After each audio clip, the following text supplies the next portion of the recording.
One of the main ways that I've coped with it was doing the things that he loved to do. He loved to be out in the water, in the sun. This place is pretty special. You only ever see like 5 boats on the water, beautiful sun.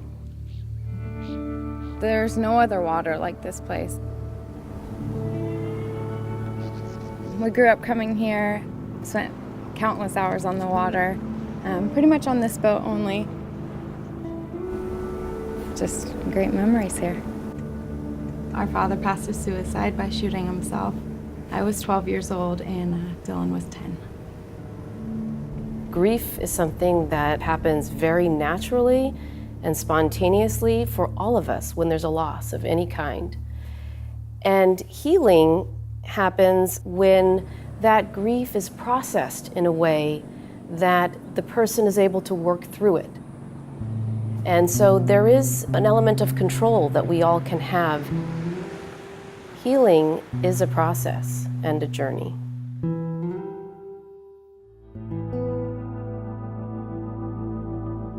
Suicide cuts across all people groups, age ranges, cultures, races, socioeconomic status, and educational levels.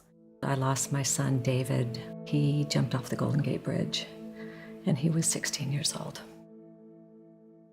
I lost my best friend 5 years ago, 2009. He stepped in front of the Caltrain. When I was 20, my father hung himself, and then in 1984, my brother hung himself. I lost my son to suicide by self-inflicted gunshot wound. Grieving and healing after a suicide death is different from other types of death, in part because of the cultural stigmas that surround suicide. You weren't supposed to talk about it.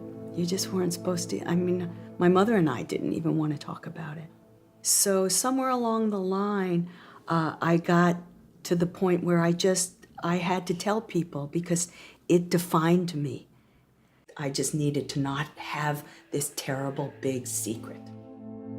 In the Asian American community, suicide is viewed as something that is taboo.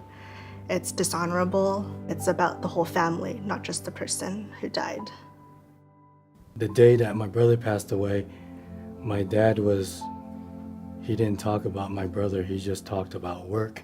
For a whole month, we did everything normal. We went to work, we came home, went to work, and we didn't say anything. That month seemed like it was a year. I think the stigma has to be, hands down, the most frustrating thing about this entire process. Everyone doesn't want to talk about it, and especially in a community where in high school we lost 2 other classmates in addition to my boyfriend, and then I graduate and like 6 months later, one of my classmates from high school passes away from suicide again. It's a community that's really seen it and knows it in every way possible, and they still can't talk about it. Ricky was a Marine. He loved being a Marine. He had just returned from Afghanistan. In the military culture, the stigma is multiplied by 100. You show no sign of weakness. You have to be ready to fight the wolf at the door. The suicide stigma is implying that that person is weak. I'll tell anybody, anywhere, any place, any time how my son died. People will often avoid families and individuals who've lost a loved one to suicide. They may be fearful, they may not understand what has just happened, and they may not know what to say. The close friends that I used to have, they kind of avoided me, and I didn't know why. And a lot of people just kind of saw me as the girl who lost her best friend to suicide, and that was the only thing they knew about me. I could walk down the grocery store and see people visibly avoid me. And it was really hard. I keep trying to figure out why he did it. Why we didn't see anything, why we didn't know anything. We try to make sense of the world around us in every instance, let alone with a situation that is so dire and has caused such a gaping hole of tragedy and loss in one's life. The natural question of why is obviously at the forefront of trying to figure out what led to that person's death. This was his first black belt. He had just gotten his second-degree black belt. He had a girlfriend that he was just head over heels in love with. The morning that he died, he logged on, downloaded his grades, and found out that he made the dean's list. He knew how to put a smile on everyone's face and could make anyone laugh when they were about to cry. May you always rest in paradise, David. That was him. Some people have this incredible ability to cloak what's happening on the inside. The assumption may be that they're in their right mind, they're in a rational state of mind. The reality for people who are suicidal is that they're in such a desperate place of hopelessness, they also feel that they're a burden to others. So it's not intuitive to be able to understand that mental state. I don't know that I will ever know why, but I feel like I did get some answers when I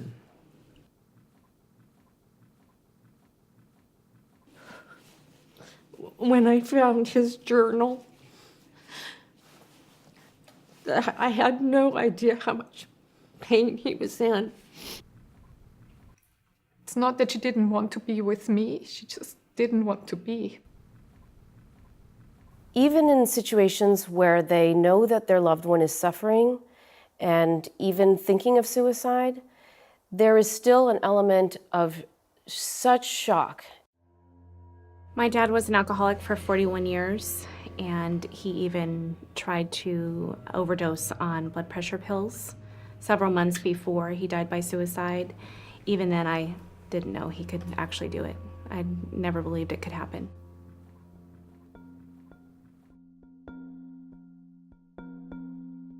I was 27 when we got married.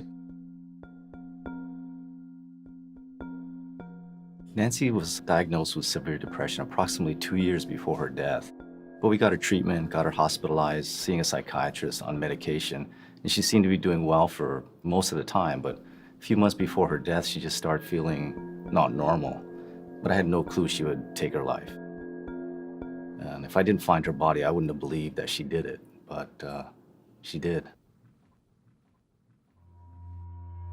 Research shows quite clearly that in 90% of the cases of suicide that have been studied, a mental illness was at play and playing a key role. My mom suffered from depression for a long time, and she didn't really talk too much about it to most people. A lot of people came up to me at her funeral saying that they had no idea, but I knew. Dustin had been suffering with depression for a couple of years, and when he was diagnosed, the doctor gave him medicine. I just thought that, the pill made everything better, and it didn't. Suicide comes from a disease. Cancer is a disease, and people sometimes pass away from cancer. Sometimes people pass away from a mental disease through suicide.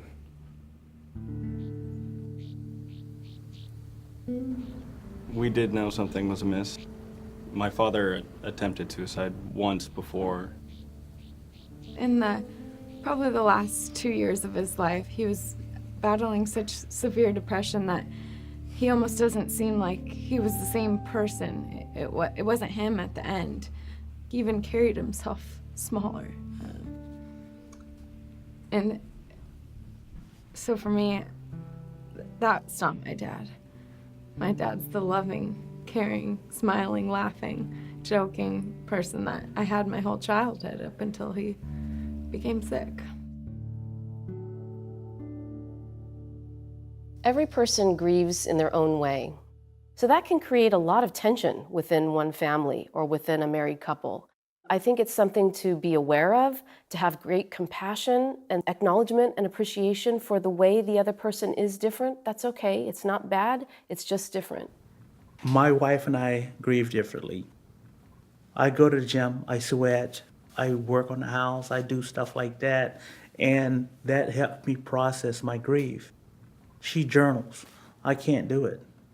I can tear stuff up, beat it up. I can't journal. The emotions that come with grieving a suicide loss can be extremely intense, and some of them rather surprising. Anger can be there, guilt, shame, or even a sense of relief. I did feel guilty, but on the other hand, I also felt a sense of relief. And I think some people struggle with that feeling.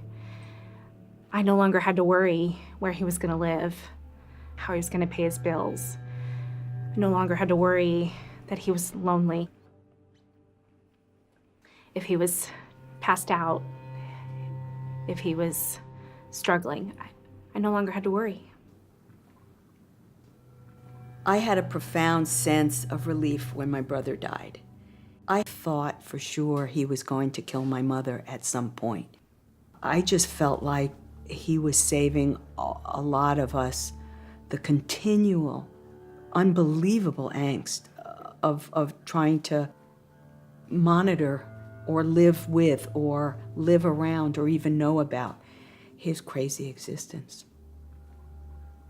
So I was very relieved, but I wasn't supposed to tell anybody that. I felt like I was abandoned, that maybe it was because I wasn't good enough.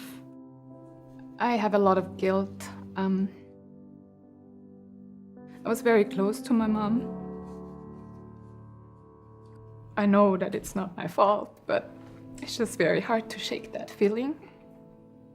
And there was always like a voice in the back of my head, like, you know, maybe if I just gave him a hug, like, tell them that I loved him.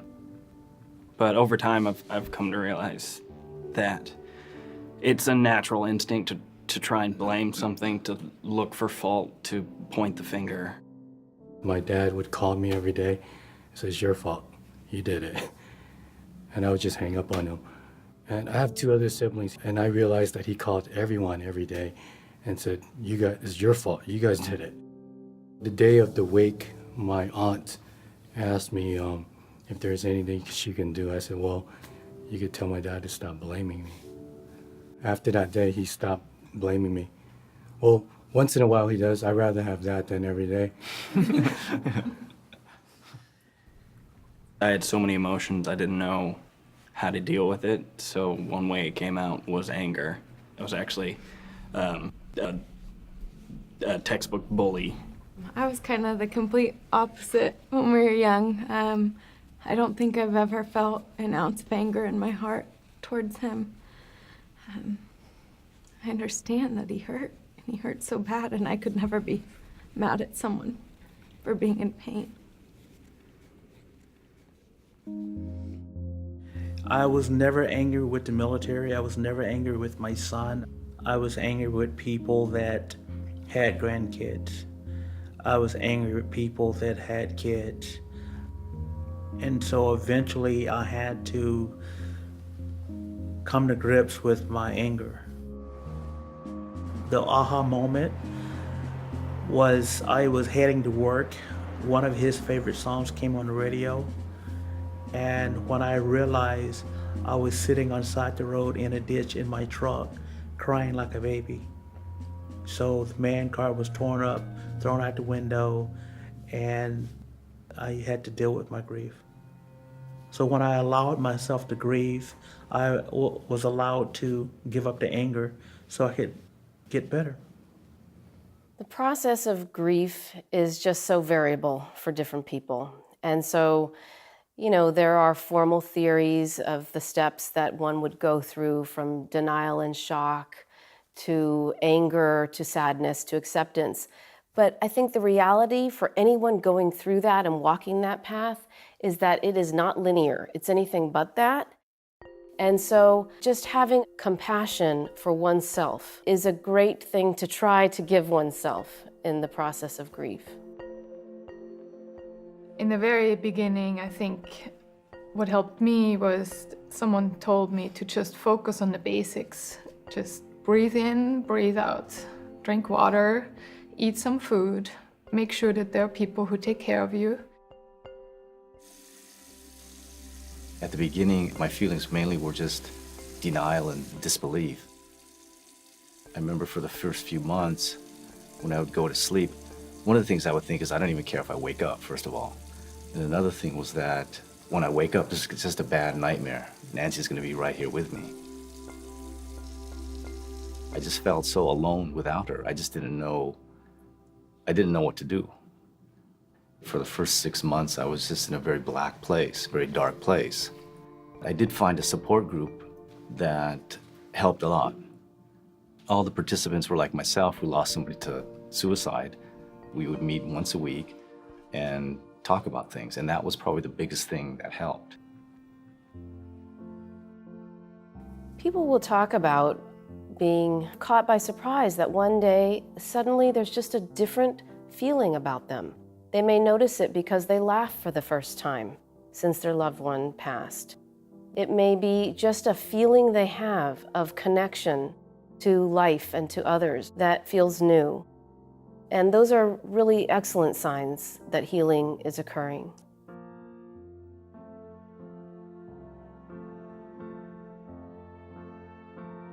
The light came back. For me, it's going to dance class. I'm feeling happy again. I can enjoy the music and the movement, and there were times where I could laugh and times where I felt joy. There were really little pockets, just an hour or something. But because of that, that just gave me hope that I can still feel that. And now I just trust those phases get longer, and I have a week where I'm fine. And when I'm really low and really sad, I trust that this good part will come back. And it always does. Sometimes people will find that they get stuck in their healing process because they're using counterproductive approaches that really serve more as a distraction or a way to numb. Alcohol, drugs. Other people may tend to just busy their schedules so tremendously that they don't have a single moment to think or self-reflect, and that's part of processing, actually. I lost my mother. I was 10 years old and she was 30. Our family, we just didn't talk about it. I mean, it was buried. I would not allow myself to think about her death. I always had the TV on, the radio on. There was some kind of noise. And so I ended up going to therapy. And the therapist said, okay, so you've got this anger, which had gone on for a few sessions. What are you going to do with that? And I realized she was right. I didn't want to be angry at my mom. I needed to get rid of that. And so I told my husband, I said I wanted to go to Mom's grave. I wrote a final letter to my mom, and I forgave her.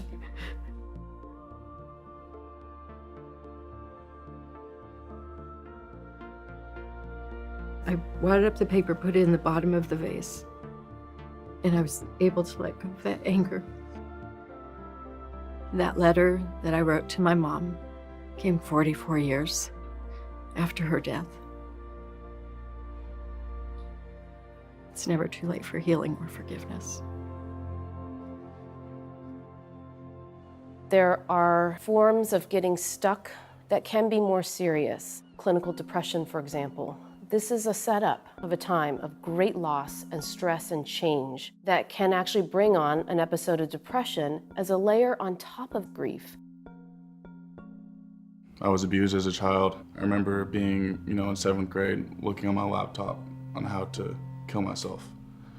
So when Tyler passed away from suicide, it really brought up a lot of my own emotional pain. As a man, you were always taught, be a man, suck it up. And you're always supposed to be tough. And for me, I was hurting a lot in the inside, and I didn't know how to express it. And I know when I admitted I needed help is when I started to get better. As you grieve, you may get to a point where you realize that certain behaviors aren't serving you well anymore. And then it's time to really do some hard thinking and maybe make some changes in the way that you're approaching your grief. When I was cleaning out my son's house, I found his journal. I don't know why, but I just kept going back and reading it, and every time I would cry and cry. And I finally said, this is not good for me. The only way I'm going to heal is to quit reading this. So I finally shredded his journal, and no one ever read it except for me. One of the things that's helped me probably most since David died was I've been able to connect with a group of mothers who have lost their children to suicide. I would go to the meetings and just listen and talk and ask. Now I'm hosting some of the meetings, and I'm working with mothers who have just recently lost their children to suicide. And I never thought that I would be able to help others. And it feels good. For some, religion and spirituality provide a great source of comfort and a way to find meaning and purpose in the experience of loss. One day I was out in my backyard and I noticed this great big copper dragonfly flying around. And I noticed that it was landing on pointy things. So I walked out into the middle of the yard and I put my finger out, and it landed on my finger. And I'm part North American Indian, and in the North American Indian culture, dragonflies are a symbol of healing from a traumatic grief or loss. They live most of their life as nymphs, and when they mature into these beautiful dragonflies, they live a life of grand adventure. They say they have these great big eyes that allow them to see into the next world. David became my dragonfly. I had a dragonfly tattooed on my back. He sits on my shoulder and goes with me wherever I go.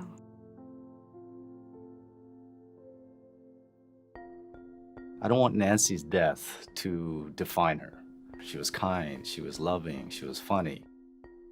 Her illness caused her mind to think that her only way out was to kill herself, but that was such a small part of her life. Even though it's been almost 8 years, I think of her all the time still.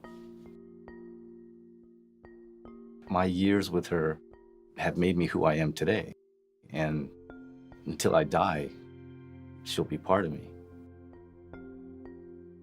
The healing journey can include self-discovery, growth, positive impact on others, and in all of these ways, your own healing can represent great honor for your loved one who has died.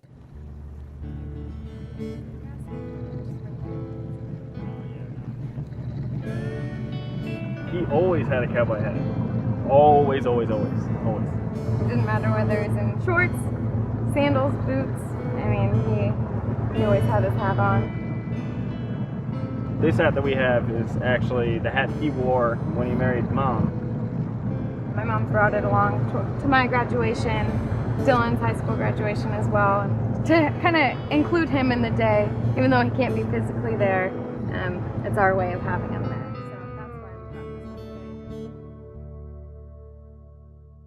David took piano lessons for years.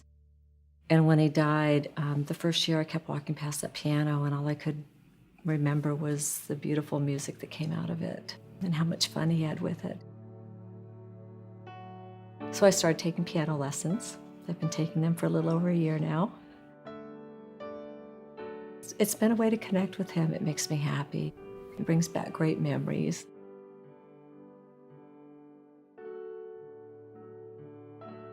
It doesn't define your life, it just becomes part of the life story. And it's nice to be able to share that story and grow with your story and become stronger because of it. I was only 12 years old when he passed, and it amazes me every day how much he was able to teach me in just those 12 years. He taught me how to be strong and independent. He taught me that when life gets tough, you cowgirl up and you get right back on. So I'm thankful. I'm thankful he was able to teach me so much in such a short amount of time.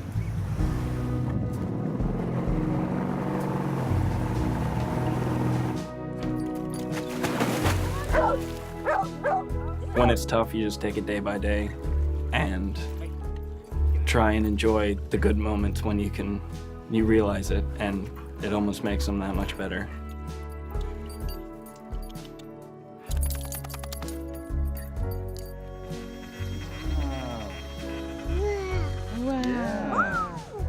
For me, I feel very blessed. My life is it's going amazingly well.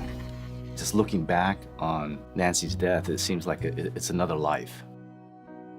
I fell in love again, which was a miracle in itself. And I got married, and I have a little 17-month-old baby at home. Can you believe that? I'm 53, and I'm changing diapers.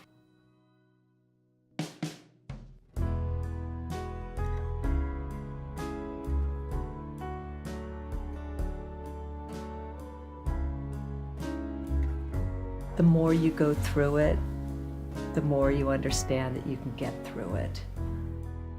I used to think of David all the time and just be sad.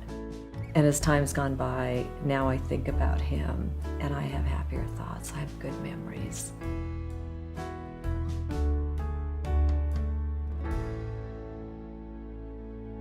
Continued healing to us all.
The grief is like sitting in a life raft in the middle of the ocean. And at the beginning, it's like a storm. You're constantly going up and down. It's a lot of turmoil. And now the ocean have calmed down. I think the journey is a very slow process, so I very often feel that I'm not moving until I notice how far I've come. The first couple of years, I was just in disbelief, and I didn't think I'd ever have joy or happiness in my life, and I do. I didn't think I would ever get to where I am, but I'm in a good place. I'm discovering who I am after the loss of my dad. What is my role? Where am I going from here? And this new self-discovery is really bringing a new sense of joy that I didn't experience before. I think I'm in a really good place right now. At the first 5-6 years, I was just really angry, upset. I always blamed, I guess I blamed myself. When people say, "Are you over it?" they're implying that it's some sort of obstacle in front of you that you hurdle over, and once you do that, it's all in your past and behind you, and that's not the case. That's not true. You get through it, as in, it doesn't stop you.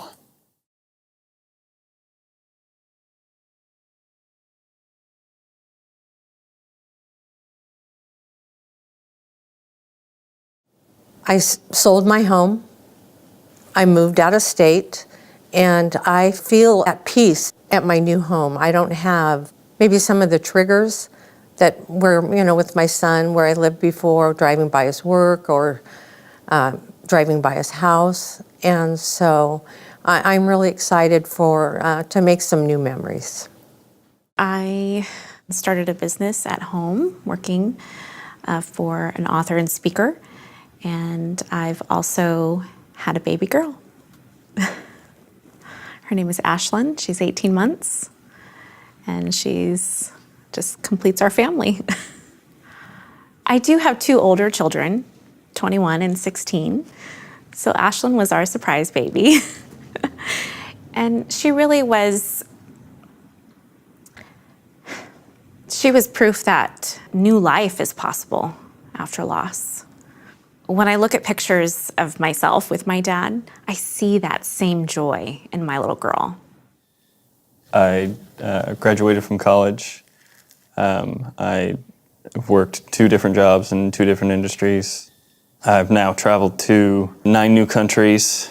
I did a coast-to-coast solo motorcycle trip across the U.S. Met a beautiful girl that I'm currently dating who lives in Stockholm. My son's name is Logan, and his middle name is James, after my brother Jimmy. I didn't think I could find happiness again until I had him. I stopped working and I went back to college full-time. My last GPA was 3.5. I have a uncontrollable desire to help others, and so I needed that degree in order to get in the right location to make the biggest difference. Right now, my goal is a master's in social work. I got married. I now have a beautiful little boy, and my confidence has come back, and I know my place in my life again, and I have lots of friends. I have focus again. I noticed the strengths that I have gained through my journey. The beginning of this year, my husband got diagnosed with cancer, and it was, again, a completely out of the blue situation. The big difference here is that we go through this together, and we move forward together, and we can build ourselves up together. And it's actually a surprisingly positive experience, as much as you can say that.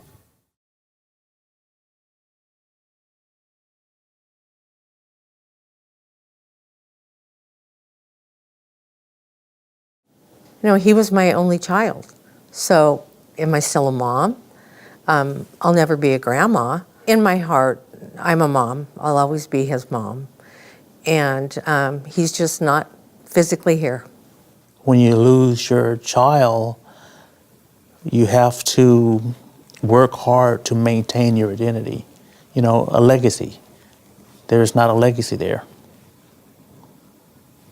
So I have to reach out, touch other people to make sure my legacy goes on. I knew pretty quickly that I didn't want what happened to my dad to define me, or have others define me because of it. Growing up, I was always Kevin's daughter. I was his caretaker for 33 years. And so having to find out who I am without him has really been a part of my journey. I think I always defined myself as a very happy person, and experiencing such deep sorrow and pain sort of introduced a completely new side to myself. It introduced a dimension to my emotional range, and that almost takes a bit of a pressure off too, because always being the happy one is quite exhausting. So I think I'm more rounded in a strange way to feel whatever I want to feel.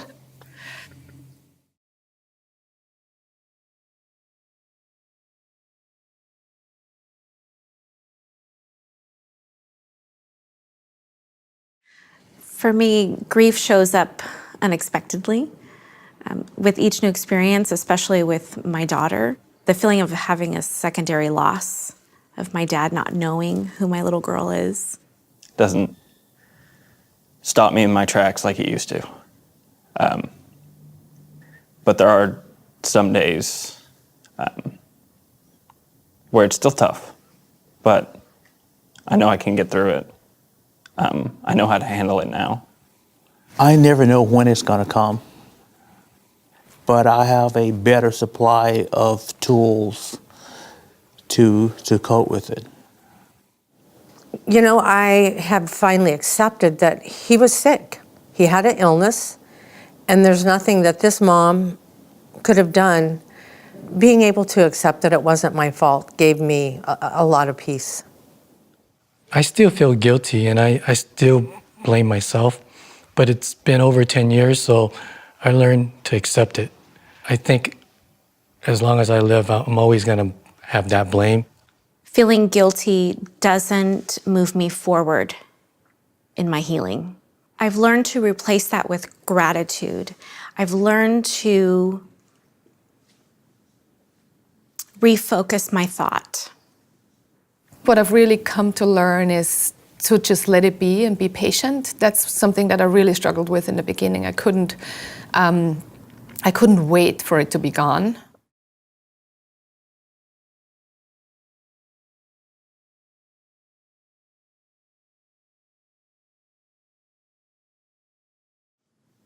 When you learn safe ways to share your story and talk about it, it's less awkward, or, you're not making yourself more vulnerable that way.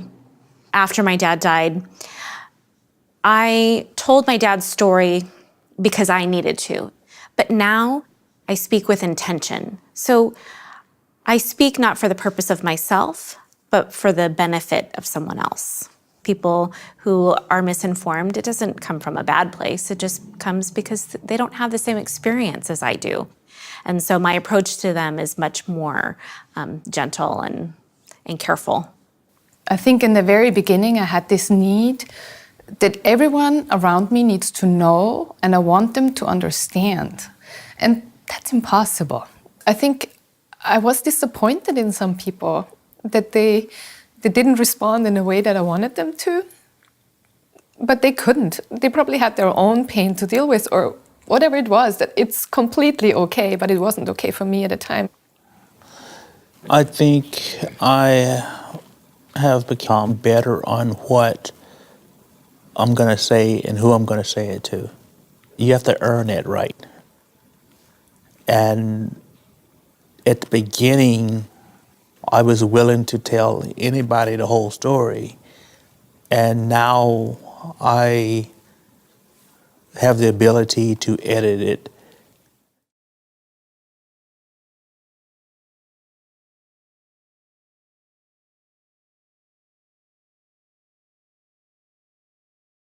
Everybody grieves differently. Some people it takes longer and some people not.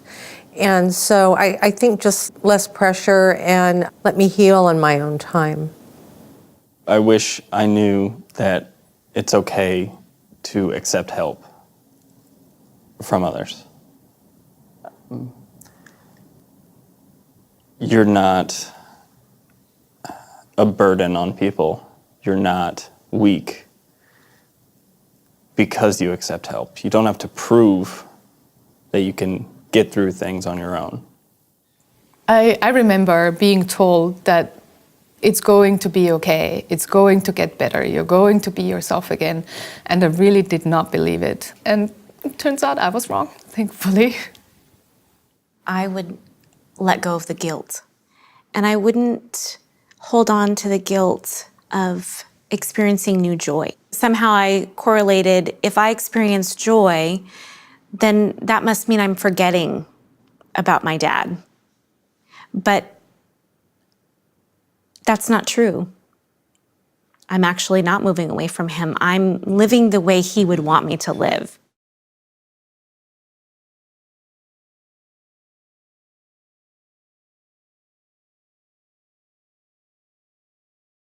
I think it's important to connect with other people who have a similar loss as yours.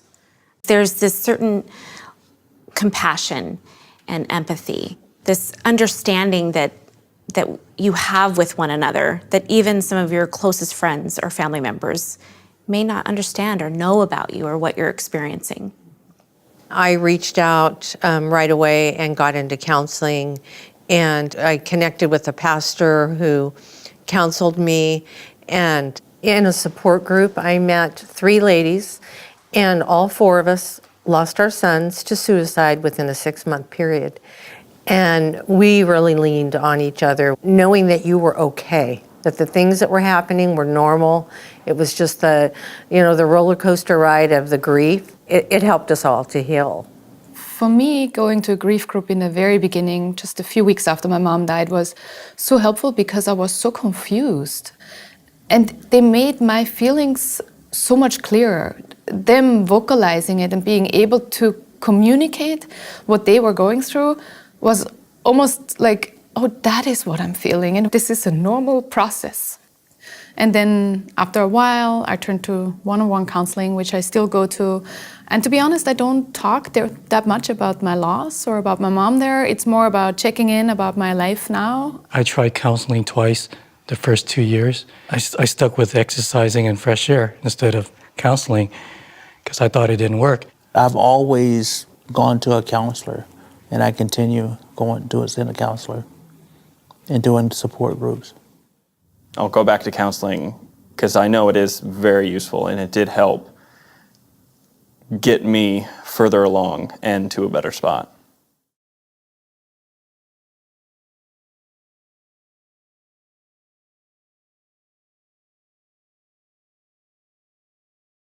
Something that reminds me of my brother it's funny, it's something small.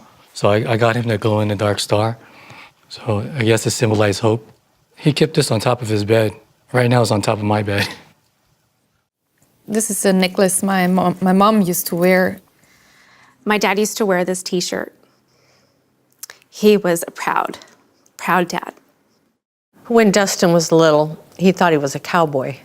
And he would walk around in his diaper, in his dad's cowboy boots, and then I have this little belt that he would wear. I brought my father's Leatherman that he always wore on his belt and had with him at all times. He really enjoyed being prepared and helping out others whenever possible. Ricky was the only Marine in my family, so I make sure I wear something Marine every day, even though I'm retired Army.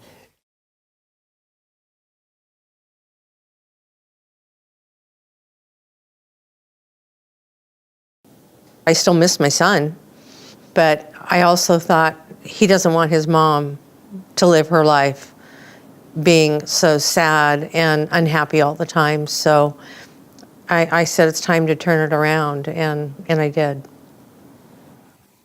This is the most difficult thing you'll ever go through. You can survive this and you will be okay.